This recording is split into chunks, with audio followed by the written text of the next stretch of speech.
इस पार्टी को। तो इस बार हरियाणा में तो विधानसभा का चुनाव हो रहा है। इस चुनाव में खास तौर से दलितों को इनको सबक सिखाना बहुत जरूरी है। इसलिए इन वर्गों के लोगों को बाबा साहब डॉक्टर भीमराव अम्बेडकर द्वारा जो इन्हें आरक्षण का ये संविधानिक अधिकार मिला है, लेकिन कांग्रेस ने नहीं दिया। ये परम पूज्य बाबा साहब डॉक्टर अम्बेडकर ने SC ST वर्गों के लोगों को जो आरक्षण की सुविधा दिया है, ये संविधानिक अधिकार परम पूज्य बाबा साहब डॉक्टर अम्बेडकर ने आप लोगों को दिया। तो इसे बचाने के लिए अब इन सभी विरोधी पार्टियों को यहाँ पे हरियाणा प्रदेश में हो रहे विधानसभा आम चुनाव में कभी भी अपना वोट नहीं देना। यदि आप लोगों को इससे बचाना अपने आरक्षण को, तो आप लोगों को कांग्रेस BJP एंड कंपनी के लोगों को कभी भी अपना वोट नहीं देना। जो अभी तक भी माननीय सुप्रीम कोर्ट के इस आए निर्णय के संदर्भ में कुछ भी खुलकर बोलने के लिए तैयार नहीं है। ऐसी स्थिति में अब इन वर्गों को इस चुनाव में अपने बने इस गठबंधन की सरकार बनाकर इसे लागू होने से तब तक लटकाकर रोक कर रखना है जब तक केंद्र की सरकार कोर्ट के इस निर्णय को संवैधानिक संशोधन के जरिए खत्म करके इसे पुरानी स्थिति में बहाल नहीं कर देती। इसको आपको राज्यों में पास नहीं होने देने का, इसको लटका के रखना है सुप्रीम कोर्ट के जजमेंट को, निर्णय को, तब तक जब तक केंद्र की सरकार कोर्ट के इस निर्णय को संवैधानिक संशोधन के जरिए खत्म करके इसे पुरानी स्थिति में बहाल नहीं कर देती है। और इसके लिए अब आप लोगों को इस चुनाव में या उन सभी विरोधी पार्टियों को सत्ता में आने से जरूर रोकना है जो माननीय सुप्रीम कोर्ट के आए इस निर्णय के पक्ष में, समर्थन में। और इनके स्थान पर अब आपको एक तरफा अपना वोट केवल BSP व इनेलो के बने अपने इस गठबंधन को ही देना, ताकि सत्ता में आकर या आपके स्टेट में, आपके हरियाणा प्रदेश में माननीय सुप्रीम कोर्ट के आए इस निर्णय पर कुछ हद तक अंकुश लगाया जा सके। जब तक पार्लियामेंट में ये संशोधन बिल पास नहीं होता है, तो कम से कम ये गठबंधन की सरकार बनती है तो हम उसको लागू नहीं होने देंगे, इसको लटका कर रखेंगे। तो ये इसके लिए आप लोगों को अपने गठबंधन की सरकार बनाना बहुत जरूरी है। इतना ही नहीं, बल्कि यहाँ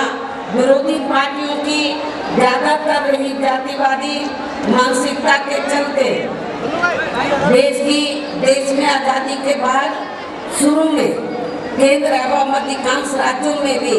काफी लंबे समय तक सत्ता में आसीन रही कांग्रेस पार्टी ने व इनके सहयोगी दलों ने भी, और अब पिछले कुछ वर्षों से केंद्र एवं काफी राज्यों में भी BJP व अन्य जातिवादी पार्टियों की विरोध सरकारों ने इनका आरक्षण का कोटा अभी तक भी पूरा नहीं किया, पूरा नहीं भरा है। आपके हरियाणा प्रदेश में भी काफी सीटें खाली पड़ी हुई हैं, जबकि यूपी में जब मेरे नेतृत्व में 4-5 सरकार बनी, मैंने विशेष अभियान चलाकर जो सरकारी नौकरियों में रिजर्वेशन कोटा अधूरा पड़ा था या पूरा नहीं था, उसको मैंने विशेष अभियान चलाकर इसको पूरा कराया। इसे फिर अंत में अधिकांश, और ये क्यों नहीं भरते हैं कांग्रेस BJP जो अन्य पार्टियां इनका आरक्षण का कोटा ये पूरा क्यों नहीं करती हैं, क्योंकि उनको मालूम है कि लोग भूल भाल जाएंगे और इसे फिर अंत में अधिकांश किसी न किसी रूप में फिर ये पार्टियां इनकी नौकरियों को सामान्य वर्गों को ही दे देती हैं। पदोन्नति में आरक्षण को तो इन्होंने मान्य कोर्ट की आड़ में काफी हद तक खत्म भी कर दिया है, और इस मामले में लगभग यही खराब स्थिति हमें यहाँ पे हरियाणा प्रदेश में भी देखने के लिए मिल रही है। इसके साथ ही इन वर्गों के लोगों को प्राइवेट सेक्टर में आरक्षण दिए जाने की व्यवस्था किए बिना ही केंद्र व राज्यों में भी ज्यादातर सरकारी कार्य यहाँ प्राइवेट सेक्टर के जरिए ही देश के अधिकांश बड़े बड़े पूंजीपतियों व धनराशियों को ही दिए जा रहे हैं, जिसके कारण आपके यहाँ हरियाणा प्रदेश सहित पूरे देश में अब इन वर्गों के लोगों को आरक्षण का बहुत कम ही लाभ मिल पा रहा है। और अभी से पूरे देश में दलितों व आदिवासियों के साथ साथ अन्य पिछड़े वर्गों को भी काफी ज्यादा नुकसान हो रहा है, जबकि अन्य पिछड़े वर्गों के लोगों को भी ये मालूम होना चाहिए इन्हें मंडल कमीशन की रिपोर्ट के तहत आरक्षण की ये सुविधा केंद्र में कांग्रेस पार्टी की रही सरकार में नहीं बल्कि बीएसपी के बड़े संघर्ष एवं अथक प्रयासों से ही केंद्र में रही श्री वीपी सिंह की सरकार में ही मिली थी, जिसके लिए बीएसपी को काफी संघर्ष करना पड़ा था, जिसका भी अब यहाँ जातिवादी विरोधी पार्टियों की चल रही सरकारें इन्हें पूरा लाभ नहीं दे पा रही है। इसके साथ ही श्री वीपी सिंह की सरकार में ही इन वर्गों के मसीहा परम पूज्य बाबा साहब डॉक्टर भीमराव अम्बेडकर को भी यहाँ भारत रत्न की उपाधि से सम्मानित किया गया था, जिसके लिए वो हर प्रकार से पात्र भी थे, जो इनको बहुत पहले ही ये सम्मान मिल जाना चाहिए था, जिसके लिए विशेषकर कांग्रेस पार्टी प्रमुख तौर से जिम्मेवार व कसूरवार भी है। इससे इन वर्गों के प्रति इस पार्टी की हीन व जातिवादी मानसिकता साफ झलकती है, जिससे इनके कार्यों को आगे बढ़ाने वाले वे हर मामले में समर्पित व्यक्तित्व माननीय श्री कांशीराम जी के देहांत होने पर केंद्र में रही इसी कांग्रेस पार्टी की सरकार के चलते हुए एक दिन का भी राष्ट्रीय शोक घोषित नहीं किया गया था। इन वर्गों के मामले में यहाँ मैं ये भी कहना चाहती हूँ, केंद्र द्वारा लोकसभा व विधानसभा चुनाव में महिलाओं को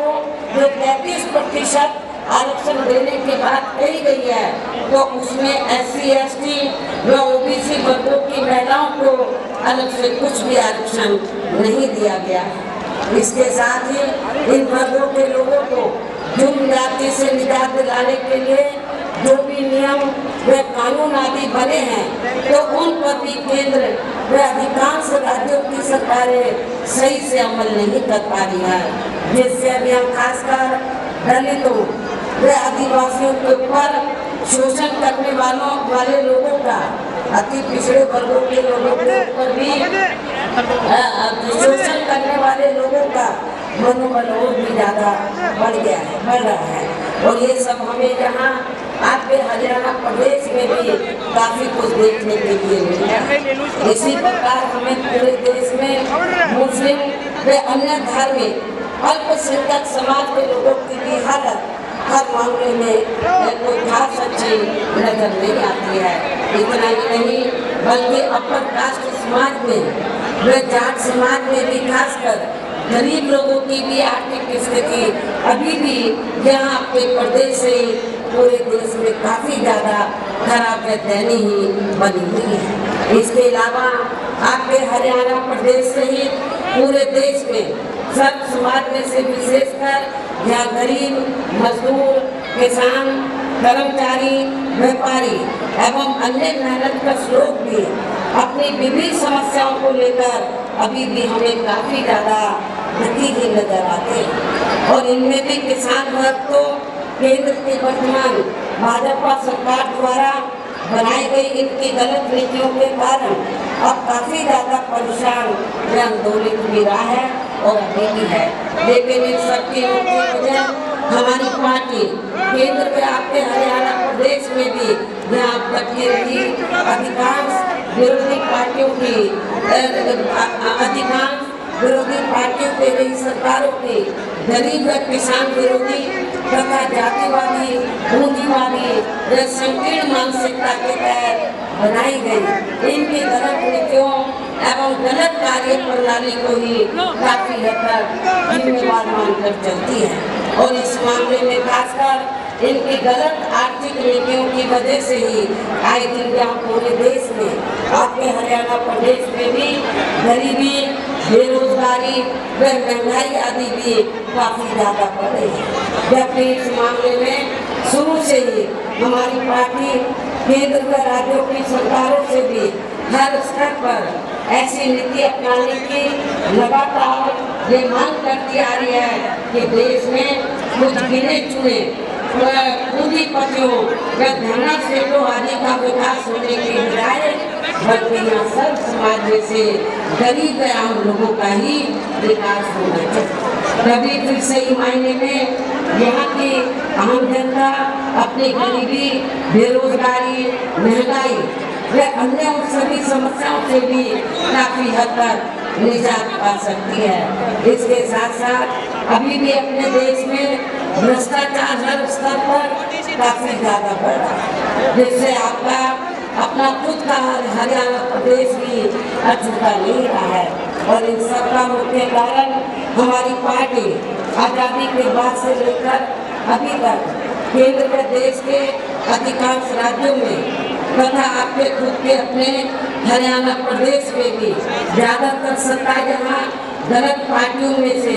खासकर कांग्रेस व बीजेपी आदि के हाथों में ही आने को मानकर चलती है। और इन पार्टियों को हमारी पार्टी इसलिए भी जिम्मेदार मानकर चलती है क्योंकि शुरू से ये पार्टियां केंद्र प्रदेश के अधिकांश राज्यों में भी ज्यादातर जहाँ बड़े बड़े पूंजीपतियों व धनाढ्यों की ही आर्थिक मदद से सत्ता में आती रही है। और सत्ता में आ जाने के बाद